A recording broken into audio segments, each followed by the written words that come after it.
আসসালামু আলাইকুম, সবাইকে স্বাগতম। আশা করি সকলে অনেক ভালো আছেন। চলে আসলাম আজকের রেসিপি নিয়ে। আজকে আপনাদের সাথে শেয়ার করব সরপুঁটি মাছের দো পেঁয়াজা অথবা ভুনা। এই সরপুঁটি মাছটা কিন্তু অনেক কাটা থাকে, তারপরেও কিন্তু আমরা কম বেশি অনেকেই এই মাছটা পছন্দ করি। তো সহজভাবে আজকে এই সরপুঁটি মাছ ভুনা অথবা দো পেঁয়াজা রেসিপিটা শেয়ার করছি। আশা করি সকলের কাছে রেসিপিটা ভালো লাগবে। এখানে আমি একটা বড় সাইজের সরপুঁটি মাছ নিয়েছি, আর সরপুঁটি মাছটাকে এখন আমি কেটে নিব।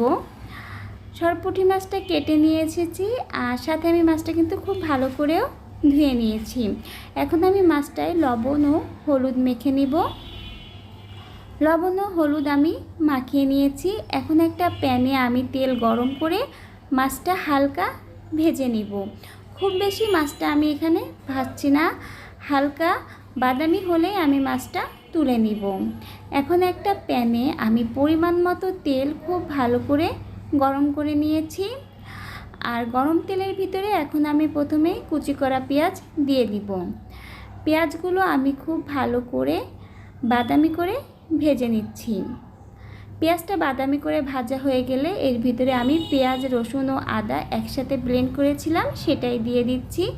কিছুটা সময় একটু নাড়িয়ে চাড়িয়ে মশলাগুলো তেলের সাথে ভেজে এরপর দিয়ে দিব স্বাদ মতো লবণ, হলুদ, শুকনা ঝালের গুঁড়া।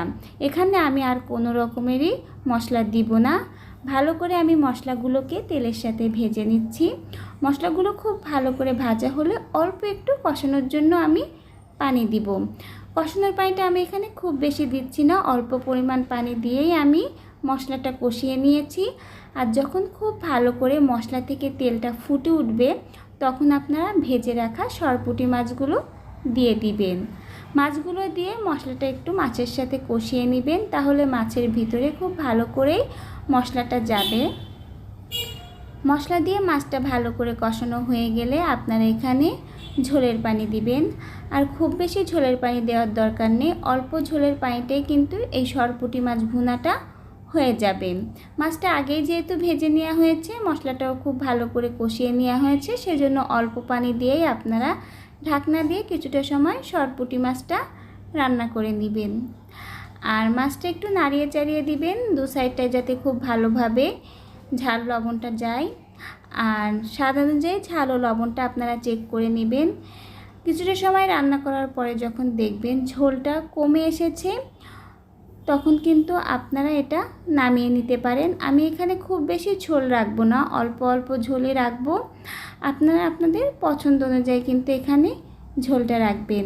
আর সরপুঁটি মাছ ভোনা বা দো পেঁয়াজায় কিন্তু অতিরিক্ত ঝোল রাখলে খেতে ভালো লাগবে না। তো আমার রান্নাটা হয়ে গেছে, এখন আমি নামিয়ে নিচ্ছি।